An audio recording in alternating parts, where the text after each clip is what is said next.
Hey everyone, welcome back to Crypto Cash. Thank you so much for joining me here. I hope you're having a great day. We're taking a quick look at Solana, seeing what's going on. 138 at this point. Nice profits here for those who got in my Solana long at roughly 133. Congrats there. You got just good little 20% trim there. And just note, there's a lot of volume flowing into Bitcoin right now. It's a weekend, kind of manipulative type of patterns generally on weekends. So just be mindful of that. Okay, low volume breeds unique behaviors. However, we can see here, speaking of manipulation, as I mentioned previously, we got this power of three trade setup where the price is reaching an accumulation phase, manipulation, and then of course we get the expanse phase. Okay, so pretty simple and normal stuff here. This is very common trading characteristics, especially when the price bounces off that key level support in the low 120s. So we're going to talk a little bit about how much further up it's going to go and potential for retracement, best practice for these type of situations. Commonly, you want to wait for the price to be retested, the previous high to be retested as a new low. That's usually how pivot points work, and the price action continues further up after that. But we got to recognize there's a tremendous amount of liquidation that has been swept, and there's not a tremendous amount of incentive, if you will, from the whales or market makers to push the price action much higher. They've taken as much profit as they can, not as many buyers, I'm sure, plus this being a weekend. It would make sense for the price to pull back to the potentially 128 to 132 range here based on liquidation, but also retesting that local high with a potential fake out to the downside. Really common. But if you look at the macro here, there is technically still some liquidation at 141 through 150. So, locally, not so much. We may see a short-term pullback, but from a macro perspective, it would make sense for the price to continue higher overall because we're establishing higher highs, higher lows, and a lot of confirming factors letting us know continuation makes much more sense. Now, if you take a look at this here, look at this liquidation delta. 2 billion for Solana. So a lot of people are buying this coin right now. If you take a look at this and you compare it with Bitcoin, this is Bitcoin's analysis here from just a moment ago. We can see, what is it? Only 1 billion liquidation delta. Typically, Bitcoin's in like the 10 to 15 billion before it turns around.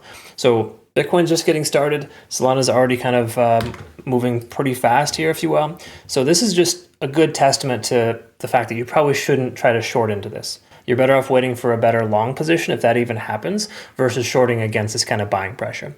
But once more, again, I got to reiterate this like 15 times per video. It's a weekend, low volume causes a lot of unique sell-offs and trading pressure, and it really doesn't make a ton of sense to try to take a long or a short at this exact moment. That's just my thoughts. I'm not going to do that. We got in beforehand. We got in here in this low 130 range, and I'm happy with that. But taking a long at 138 with only a small amount of potential profit at 145 to 147. The margins aren't there for me. Having said that though, let's take a look, see if there's any continuation potential. We are just getting started. We're only about 4 days into this little push here. Oftentimes you'll see 9 or 10 days before the price pulls back. Money flow index is above the RSI. We're above the simple moving average. This is like a perfect trade setup here. So from a macro perspective, we're looking really good, especially having broken through the local resistance. We tested it once here, 136, once, twice, 3, 4, about 5 or 6 attempts to break that level and eventually broke. So what I was talking about earlier with a bullish backtest is what you're looking for. A good consideration for entry would be just kind of rebuying this retest here. So hypothetically, the price comes down, it should bounce off of that level and or this secondary area here about 132 to 133. Okay. The main reason why is because there's a lot of volume accumulated in this range. So that's just kind of what you're looking at there. But for continuation patterns, it's super common for the price to retest the local high as a new low. That's just kind of what you want to look for. But the 4-hour time frame looks pretty phenomenal as well. Obviously, we're getting close to 70 in the RSI. Generally, you're going to want to see the price cool off. In a perfect world, the price comes down and goes sideways for a little bit. Our RSI comes back down to 50 and we hit that next entry. So I'd be more than happy to consider another entry in the 133 to 135 range if that's retested here in the relative near future. This is a weekend, so it would be safe to presume that could happen. Okay. Hourly time frames also, you're just going to confirm that we're in good shape here. There's no reason to short this coin based on the simple fact that we have a lot of confirming factors that further upside makes more sense. Is it going to pull back in the short term? I think so. Yeah, totally. But is it worth shorting? Probably not. Unless you're one of those persons that likes to post on social media how awesome you are because you took a high-risk trade with high leverage, maybe this is a good fit for you.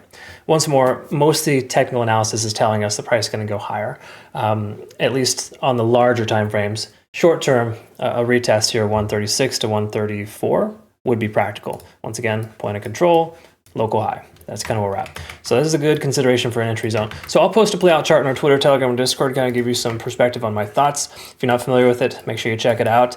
It looks a little something like this. And then make sure, obviously, you reference Bitunix too, folks. No KYC, no VPN. They are a phenomenal exchange. We use them as a community, and they have tremendous bonuses here if you use my link to register. These are only available to my members. All right. Hope you have a good one. We'll see you in the next one. Thanks so much again for your time. Take care.